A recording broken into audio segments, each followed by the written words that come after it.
तो चलिए, आज का हमारा टॉपिक है अर्थ मैग्नेटिज्म। तो अर्थ मैग्नेटिज्म पढ़ने से पहले हम लोग थोड़ा सा जान लेते हैं कि अर्थ के अंदर मैग्नेटिक प्रॉपर्टी है। ठीक, तो अर्थ के अंदर मैग्नेटिक प्रॉपर्टी क्यों है, काउज ऑफ अर्थ मैग्नेटिज्म क्या होता है, पहले इसके बारे में जानते हैं। काउज ऑफ अर्थ मैग्नेटिज्म, ठीक है, अर्थ मैग्नेटिज्म। तो काउज ऑफ अर्थ मैग्नेटिज्म के बारे में क्या स्टोरी है उसको अच्छे से जानिए। पहले सबसे पहला अनुमान ये लगाया जाता है, इसमें अभी तक कोई भी ऐसा थ्योरी नहीं है जो कि 100% सही हो, बस एक थ्योरेटिकल बात ही है जिसके बारे में बस एक अंदाज़ा लगाया जाता है लोगों के द्वारा कि ये मे भी कारण हो सकता है अर्थ मैग्नेटिज्म का। तो बेसिकली क्या होता है कि जैसे ये मान के चलिए मेरा पूरा अर्थ है, तो अर्थ के चारों ओर एटमॉस्फेयर है, ठीक है। तो अर्थ के चारों ओर जो है यहाँ पे एटमॉस्फेयर है। तो जब कभी भी सनलाइट जो है, ये सनलाइट जब अर्थ के एटमॉस्फेयर पे पड़ता है तो एटमॉस्फेयर में बहुत सारे छोटे छोटे पार्टिकल्स हैं, एटम्स हैं। तो ये एटम्स के अंदर जो न्यूक्लियस है, न्यूक्लियस के चारों ओर इलेक्ट्रॉन चक्कर लगा रहा है। तो ये सनलाइट का एनर्जी लेके ये इलेक्ट्रॉन्स अपने ऑर्बिट को छोड़ के बाहर चला जाता है, जिसकी वजह से ये एटम क्या हो जाता है, पॉजिटिव चार्ज हो जाता है और इलेक्ट्रॉन नेगेटिव चार्ज हो जाता है और यहाँ पे आयंस क्रिएट हो जाता है। ठीक है, मतलब यहाँ पे आयंस जो भी चार्ज पार्टिकल है वो चार्ज पार्टिकल कम्प्लीटली आयनाइज हो जाते हैं बिकॉज ऑफ आयनाइजेशन, जिसके कारण करंट फ्लो होता है और करंट की वजह से अर्थ के अंदर एक मैग्नेटिक कैरेक्टरिस्टिक्स आता है। ये भी मानना है, ये 100% जो बोलोगे क्या कि नहीं कन्फर्म यही एक रीज़न है अर्थ मैग्नेटिज्म का, तो ऐसा कोई ज़रूरी नहीं है, बस एक मतलब पोस्टुलेट्स है, एक प्रकार का बिलीफ है, मानते हैं लोग ऐसा। में इसका दूसरा में भी रीज़न हो सकता है। एक तो पहला रीज़न ये हो गया, दूसरा रीज़न में क्या बोला जाता है इसके बारे में समझिए। दूसरे रीज़न के बारे में कि इसको हम लोग डायनेमो इफेक्ट के भी नाम से जानते हैं। डायनेमो इफेक्ट में क्या बोला जाता है कि अर्थ जो है बहुत सारे लेयर में बटा हुआ है, ठीक है, कोर में है, मेंटल में है, ये वाला क्रस्ट बोलते हैं हम लोग, ठीक है, बीच वाले को हम लोग मेंटल बोलते हैं और सबसे अंदर वाले को कोर बोला जाता है। ये जो हमारा कोर है, कोर के अंदर में मॉल्टन स्टेट में निकेल और आयरन पाए जाते हैं। निकेल और आयरन क्या करते हैं, आउटर मोस्ट सेल का इलेक्ट्रॉन्स को रिलीज करता है बिकॉज ऑफ मॉल्टन स्टेट में होने की वजह से, मतलब पिघला हुआ अवस्था में होने की वजह से, और पिघले हुए अवस्था में होने की वजह से, और साथ में यहाँ पे जो प्रेशर रहता है वो कम रहता है, यहाँ का प्रेशर ज़्यादा रहता है। तो टेम्परेचर में भी डिफरेंस होने की वजह से यहाँ पे करंट प्रोड्यूस होता है जिसको हम लोग कॉन्वेक्शन करंट के नाम से जानते हैं। कॉन्वेक्शन करंट के नाम से जानते हैं। ये करंट एक काउज हो सकता है मैग्नेटिक फील्ड को बनाने में अर्थ के चारों ओर। तो ये भी एक रीज़न हो गया। इस इफ़ेक्ट को हम लोग डायनेमो इफ़ेक्ट के नाम से जानते हैं, ठीक है। तो ये अभी तक का सबसे बेस्ट काउज बोला जाता है कि ये मे भी हो सकता है। उसके बाद फिर हम लोग नॉर्मली क्या करते हैं कि अर्थ मैग्नेटिज्म को बहुत ही क्लियरली समझने के लिए अर्थ के अंदर ये मान के चलते हैं, रियलिटी में ऐसा कुछ है नहीं, अर्थ के अंदर ये मान के चलते हैं कि पहले से यहाँ पे क्या है, एक मैग्नेट यहाँ प्रपोज्ड किया गया है, एक मैग्नेट यहाँ पे रखा गया है, ठीक है। ये एक मैग्नेट रखा हुआ है, इसको हम लोग साउथ पोल बोलते हैं, इसको हम लोग नॉर्थ पोल बोलते हैं। पहले से एक ह्यूज मैग्नेट रखा हुआ, प्लेस किया गया, ठीक।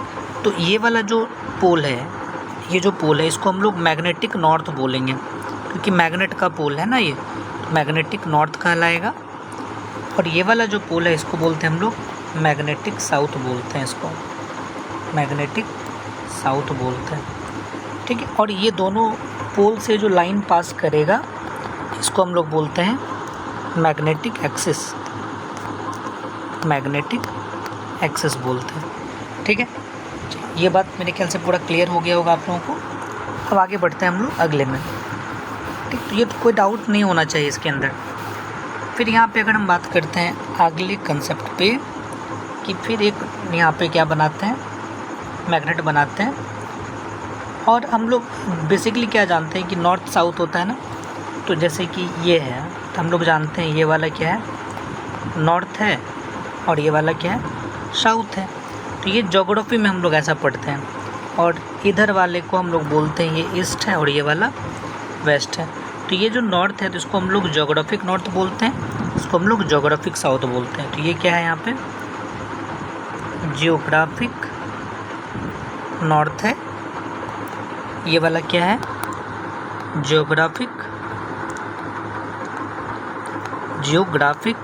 साउथ है। जियोग्राफिक नॉर्थ और जियोग्राफिक साउथ को मिलाने वाला जो स्ट्रेट लाइन होगा, ये स्ट्रेट लाइन को हम लोग जियोग्राफिक एक्सिस बोलते हैं। जियोग्राफिक एक्सिस के नाम से इसको जानते हैं। ठीक है, चलिए फिर आगे हम लोग बात कर लेते हैं इसके बाद में दोनों के बीच में क्या कंडीशंस है। दोनों को अगर हम लोग एक साथ ड्रॉ करें तो क्या आएगा। ठीक है, सबसे पहले हम लोग यहाँ बनाते हैं एक अर्थ बन गया। अब ये अर्थ के बीचों बीच में है आपका ज्योग्राफिक एक्सिस, ये वाला, ये ज्योग्राफिक एक्सिस है, ये हो गया NG और ये हो जाएगा SG। ठीक है, उसके बाद फिर दूसरा है हम लोग के पास, यहाँ पे है ये वाला है मैग्नेटिक एक्सिस, तो इसको हम लोग मैग्नेटिक एक्सिस बोल रहे हैं, मैग्नेटिक एक्सिस यहाँ पे। और ये वाला हो जाएगा SM मैग्नेटिक साउथ पोल, और यहाँ पे NM मैग्नेटिक नॉर्थ पोल। ये दोनों के बीच में कुछ पर्टिकुलर एंगल रहता है, इस पर्टिकुलर एंगल का वैल्यू होता है 11.3 डिग्री एंगल। ठीक है, तो मैग्नेटिक ये वाला ज्योग्राफिक एक्सिस हो गया, ज्योग्राफिक एक्सिस और इधर हो गया मैग्नेटिक एक्सिस। दोनों के बीच में कितने डिग्री का एंगल रहता है? 11.3 डिग्री का एंगल रहता है सेंटर के ऊपर। ठीक है, चलिए फिर आगे हम लोग बात कर लेते हैं मेरिडियन के बारे में। छोटा छोटा टर्म है ये सब, पहले समझते हैं हम लोग मैग्नेटिक मेरिडियन के बारे में, इसको ध्यान से समझिएगा। ठीक है, फिर लास्ट में हम एक वीडियो भी दिखाएंगे। मैग्नेटिक मेरिडियन, मैग्नेटिक मेरिडियन में क्या होता है बेसिकली, जैसे ये मान के चलिए मेरा पूरा अर्थ है ये, ठीक, तो अब ये अर्थ है, यहाँ से हम लोग क्या कर रहे हैं कि एक हम लोग यहाँ से मैग्नेटिक लाइन ड्रॉ किए।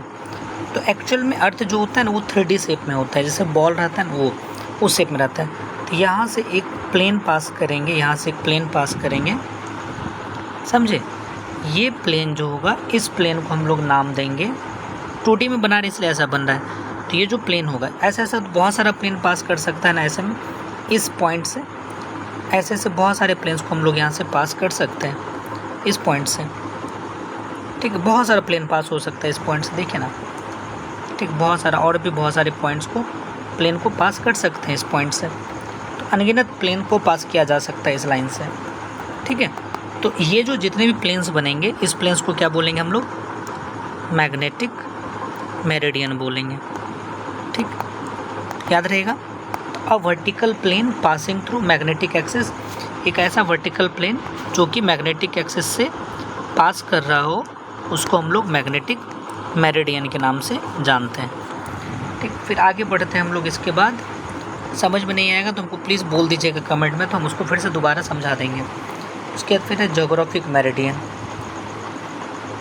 ज्योग्राफिक मेरिडियन, तो ज्योग्राफिक मेरिडियन में क्या होता है समझिएगा। ज्योग्राफिक मेरिडियन में ज्योग्राफिक एक्सिस से जो एक वर्टिकल प्लेन पास करेगा, ये वाला हो गया आपका, मान के चलिए यहाँ पे ऐसे हम बना रहे हैं, ये ज्योग्राफिक एक्सिस हो गया।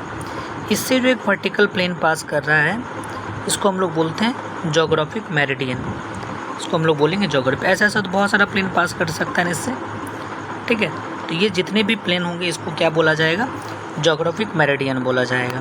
तो ये है आपका ज्योग्राफिक मेरिडियन। ठीक है, चलिए अब आगे बात कर लेते हैं हम लोग एलिमेंट्स। अच्छा, और एक चीज़ है मैग्नेटिक इक्वेटर, है ना। तो एक एक चीज़ का हम लोग करते हुए चलेंगे। एक है मैग्नेटिक इक्वेटर, ये भी बात कर लेते हैं। मैग्नेटिक इक्वेटर, ठीक है। तो जो यहाँ देखिए हम समझाते हैं, यहाँ पे ये वाला यहाँ पे, अब ये मैग्नेटिक एक्सिस हो गया। इसके परपेंडिकुलर एक लाइन जो पास करेगा यहाँ से, ठीक है, अर्थ के ये सरफेस से, ठीक है, तो पूरा चारों साइड से घूमते हुए, ठीक, जो कि मैग्नेटिक एक्सिस के रिस्पेक्ट में यहाँ पे 0 डिग्री का एंगल फॉर्म करेगा, इसको हम लोग बोलेंगे मैग्नेटिक इक्वेटर। उसी टाइप से ज्योग्राफिक इक्वेटर भी होता है, ये सीधा है, ज्योग्राफिक एक्सिस से जो एक लाइन पास करेगा, ठीक है, ये वाला पूरा कर्व करके इसको बोलेंगे हम लोग ज्योग्राफिक इक्वेटर, ठीक है। चलिए अब जैसे कि देखिए ये पूरा मेरा अर्थ है ये पूरा, ठीक है। अब ये अर्थ है तो अर्थ के अंदर में एक मैग्नेट है यहाँ पे, ऐसा माना गया है। साउथ है ये वाला, नॉर्थ है। तो अगर ये मैग्नेट मान के चले तो मैग्नेट के चारों ओर मैग्नेटिक फील्ड भी बनेगा। मैग्नेट के चारों ओर मैग्नेटिक फील्ड ऐसे बनता है, नॉर्थ से सभी मैग्नेटिक फील्ड निकलेगा और किधर इन करेगा, साउथ में इन करेगा। तो इस टाइप से बहुत सारा मैग्नेटिक फील्ड बनता है। ये ध्यान में दो मैग्नेटिक फील्ड एक दूसरे को कट ना करें। तो इस टाइप में बहुत सारा मैग्नेटिक फील्ड लाइंस क्रिएट होता है। ये मैग्नेटिक फील्ड लाइंस है आपका, ठीक।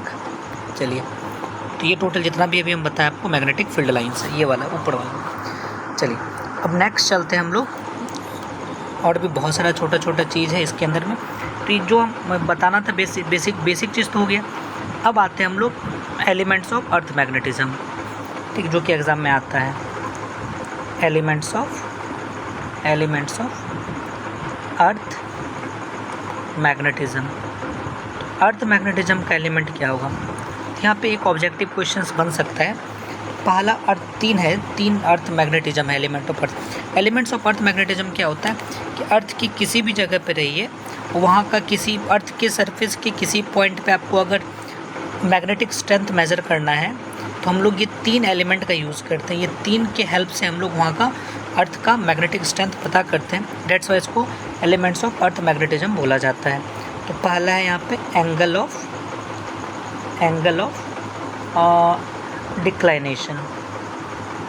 डिक्लाइनेशन, फिर दूसरा है एंगल ऑफ इंक्लाइनेशन, ठीक, सी है ये।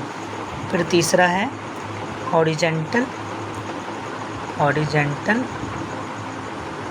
Component of earth magnetic field, ठीक है। उससे पहले हम आपको थोड़ा सा एक व्यू दे दें। ये YouTube का ही एक वीडियो है, शॉर्ट्स कटा हुआ है, तो हम आपको एक व्यू दे देते हैं क्या कि मैग्नेटिक मेरिडियन और ज्योग्राफिक मेरिडियन क्या है। ये YouTube का ही है, तो कटा हुआ तो कॉपीराइट लगने का कोई चांस वैसे नहीं है इसमें। तो देखिए यहाँ पे ये वीडियो देखिए पहले। तो अगर हम खुद को यहाँ पे देखिए, अगर हम खुद को यहाँ पे खड़ा मानते हैं और यहाँ से एक लाइन ड्रॉ करें जो कि किससे पास हो रहा हो, ज्योग्राफिक एक्सिस से पास हो रहा हो। ज्योग्राफिक एक्सिस से यहाँ पे देखिए, ज्योग्राफिक साउथ है, ज्योग्राफिक नॉर्थ है। जो प्लेन पास होगा इस प्लेन को हम लोग क्या बोलेंगे। तो ऐसा तो आप अलग अलग जगह भी तो खड़े रह सकते हैं, है ना। तो आप अलग अलग जगह भी खड़े रह सकते हैं। जैसे अभी आप यहाँ पे खड़े हैं, ठीक है, आप दूसरे जगह भी खड़े हो सकते हैं। तो ये 3D शेप में है, तो हम बहुत सारे प्लेन्स को कट कर सकते हैं। तो ये जो प्लेन बनेगा इसी प्लेन को नाम दिया जाता है, क्या, ज्योग्राफिक मेरिडियन का। ये देखिए ये जो पूरा प्लेन है, इस प्लेन को ज्योग्राफिक मेरिडियन बोलेंगे, जो आपको येलो कलर में दिख रहा है। उसी टाइप से हम लोग बात कर लेते हैं अब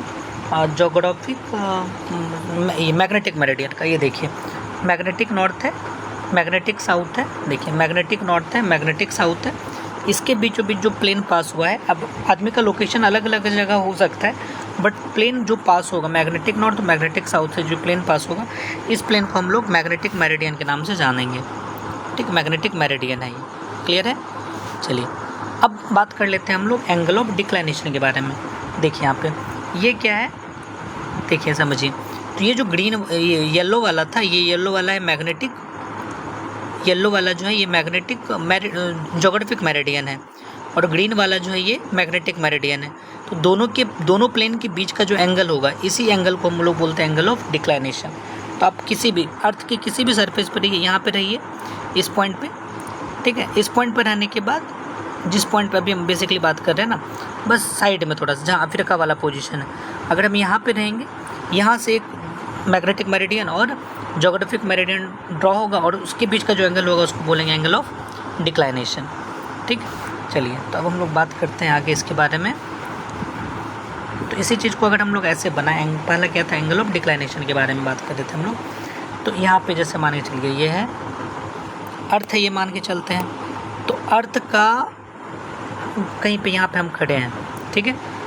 तो यहाँ से होते हुए एक रे पास करेंगे जो कि जोग्राफिक एक्सिस से जाएगा, यहीं पे खड़े होते हुए एक रे और पास करेंगे, दूसरा कलर ले लेते हैं, यहीं पे खड़े होते हुए एक प्लेन और पास करेंगे, ठीक है, जिसको हम लोग मैग्नेटिक मेरिडियन बोल रहे हैं, इसको हम लोग जोग्राफिक मेरिडियन बोल रहे हैं। जोग्राफिक मेरिडियन और मैग्नेटिक मेरिडियन के बीच का जो ये एंगल होगा, इसी एंगल को एंगल ऑफ डिक्लाइनेशन बोलेंगे। तो बेसिकली क्या है एंगल ऑफ डिक्लाइनेशन? क्या है?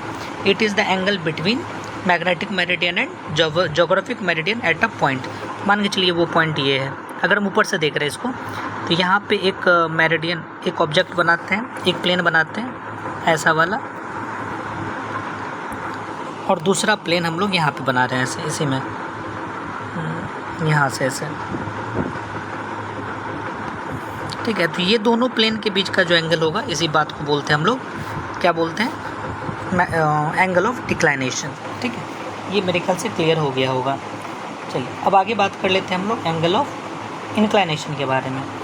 एंगल ऑफ इंक्लाइनेशन क्या है, इसको ध्यान से समझिएगा, ठीक है। इसको हम लोग एंगल ऑफ डिप या फिर एंगल ऑफ इंक्लाइनेशन भी बोलते हैं, ध्यान से समझना। ये 2-3 टॉपिक है, उसके फिर ख़त्म हो जाएगा। तो एंगल ऑफ डिप बोलिए या फिर इसी को बोलते हैं angle of inclination.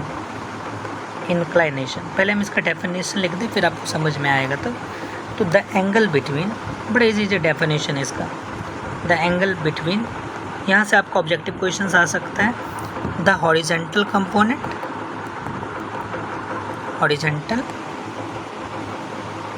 Component of Earth's magnetic field and the Earth's resultant field at a place, किसी भी प्लेस पे, called एंगल ऑफ इंक्लाइनेशन। इसको हम लोग एंगल ऑफ इंक्लाइनेशन के नाम से जानेंगे। तो अब यहाँ पे ध्यान दो, ये क्या बता रहे हैं हम आपको, ठीक, समझिए, सब्र करो, सब समझ में आ जाएगा। नहीं आएगा तो हम पहले बोल रहे हैं कमेंट कर सकते हो, तो हम उसका जवाब देने का अगले दिन ज़रूर कोशिश करेंगे। तो पहले समझिएगा, यहाँ पे हम पहले से मान के चले थे कि यहाँ पे एक मैग्नेट रखा हुआ है, बहुत बड़ा यूज मैग्नेट रखा हुआ है, इमेजिनरी मैग्नेट है ये। तो अब यहाँ से क्या होगा, मैग्नेटिक फील्ड पास होगा, यहाँ से ऐसे। 2 मैग्नेटिक फील्ड लाइन्स एक दूसरे को कट नहीं करता है, तो ये भी नहीं करेगा, बट डायग्राम थोड़ा कंजस्टेड बन जाएगा, हमको बड़ा डायग्राम चाहिए समझाने के लिए, इसलिए हम यहाँ पे बहुत सारे मैग्नेटिक लाइंस कट भी कर रहे हैं, तो इग्नोर कर लेना उसको, ठीक। और यहाँ पे बहुत सारा मैग्नेटिक लाइंस ही निकल जाएगा। तो ये तो नेट मैग्नेटिक लाइंस है। अब क्या करना है आपको, कंपास लेना है, या फिर आज से समझ लीजिए, यहाँ पे है ना ये पॉइंट, तो इस पॉइंट पे बोलेगा कितना मैग्नेटिक फील्ड बनेगा, तो आप यहाँ पे क्या करोगे, टेंजेंट ड्रॉ कर दोगे। तो ये हो गया हॉरिजॉन्टल कंपोनेंट, इसको बोलेंगे हम लोग horizontal component of magnetic field, BH। और ये जो आपको दिख रहा है ये वाला, ये आपका नेट मैग्नेटिक फील्ड है, इसके बीच का जो एंगल होगा, इसी को बोलते हैं एंगल ऑफ डिप। अगर हम यहाँ पे बात कर रहे हैं, यहाँ पे बात करेंगे, देखिए यहाँ पे बात करेंगे, तो ये वाला क्या है, देखिए ध्यान से देखिएगा, ये वाला क्या हो जाएगा, नेट मैग्नेटिक फील्ड। इधर वाला BH हॉरिजॉन्टल कंपोनेंट, इधर अगर हम बात करेंगे तो ये क्या हो जाएगा, इधर वाला, इसको हम लोग BB वर्टिकल कंपोनेंट बोल देंगे, और बीच में नेट हो गया। नहीं समझे, जैसे कि ये नेट है, ये B नेट है मान के चलते हैं, तो ये वाला जो होगा, ये हॉरिजॉन्टल कंपोनेंट, इसको बोल दिए BH। तो इधर वाला क्या होगा, तब BB होगा।